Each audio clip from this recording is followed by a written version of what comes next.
हा चित्रपट मला असं वाटतं अत्यंत महत्त्वाचा चित्रपट आहे. कारण प्रत्येक चित्रपट हा भावभावनांविषयी असतो, शेवटी एका कथेविषयी असतो. यामधली जी कथा आहे ती अत्यंत महत्त्वाची गोष्ट सांगते. ती महत्त्वाची गोष्ट म्हणजे अ,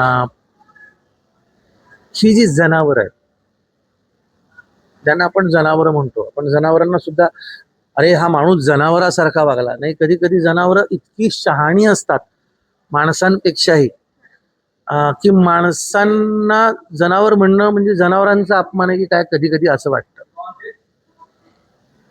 कारण हे जे कुत्री आहेत, हे जे श्वान आहेत, हे जे मांजरे आहेत, असंख्य असे प्रसंग आहेत की जिथे त्यांनी हल्ला केला, ते चावले आणि मग लोकांना राग आला. पण असे असंख्य प्रसंग आहेत जिथे त्यांनी रक्षण केलं. धर्मो रक्षती रक्षतः अशी या चित्रपटाची टॅगलाईन आहे.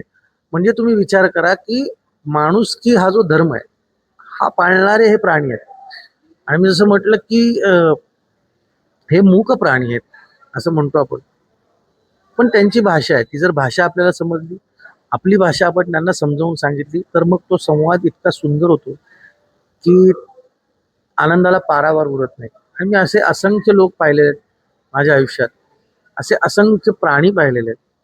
तर मला फार आनंद आहे की मी या चित्रपटाचा एक भाग आहे. आणि चित्रपटाविषयी नेहमीच म्हणतो की माझा वेगळा चित्रपट आहे, मला खूप आनंद आहे.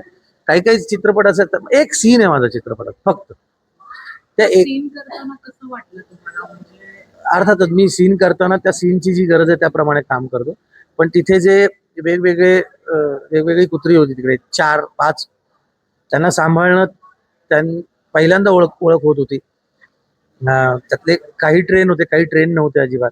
मग त्यांच्याबरोबर ते काम करणं, त्यांच्यासारखं काम करणं फार गरजेचं होतं. त्यामुळे अवघड होतं ते. पाटण्याला होतं ते शूटिंग आणि खूपच अवघड होतं. बेसिकली पटना आणि आसामच का निवडलं म्हणजे तो याबद्दल तर दिग्दर्शकच सांगू शकेल ना. मी एक सीन करायला जेव्हा गेलो, जी जी उत्तर दिग्दर्शकांनी द्यायची ती मी कशी काय देऊ? बरोबर की नाही? अमित राय तुम्हाला त्याविषयी सांगू की तोच का भाग निवडला, त्याची काही कारणं आहेत, त्या असतील त्याच्या मनात. मुख्य प्राण्याविषयी आपण बोलतोय चित्रपटात एक दाखवलं आहे. जितेंद्र जोशी मुख्य प्राण्याविषयी काय करतात? त्यांच्याकडे आहे का पाळीव प्राणी? माझ्याकडे पाळीव प्राणी नाहीये याचं कारण माझ्या आईला पाळीव प्राणी आवडत नाही. माझ्या आईला त्याचा तिटकारा नाही म्हणता येणार, पण आवडही नाहीये. आणि माझी आई मला स्पष्ट भाषेत हे सांगते की तू घराबाहेर असतोस, शूटिंगला, फिरायला, प्रयोगांना, त्याला कोण सांभाळणार किंवा तिला कोण सांभाळणार? माझ्या मुलीला आवड आहे, मला आवड आहे, पण माझ्या आईला आवड नाही. आणि दुसरी अशी गोष्ट आहे की जे प्राणी तुम्ही पाळता, स्पेशली कुत्रा किंवा कुत्री, तुम्ही दीर्घकाळ जर त्यांच्यापासून लांब राहिलात तर त्यांना खूप त्रास होतो. माणसं समजून घेतात, कुत्र्यांना लळा लागतो. त्यामुळे तर मी असं ठरवलं की ज्या वेळेला मी थोडा मोकळा होईल आणि मी वेळ देऊ शकेन तेव्हा.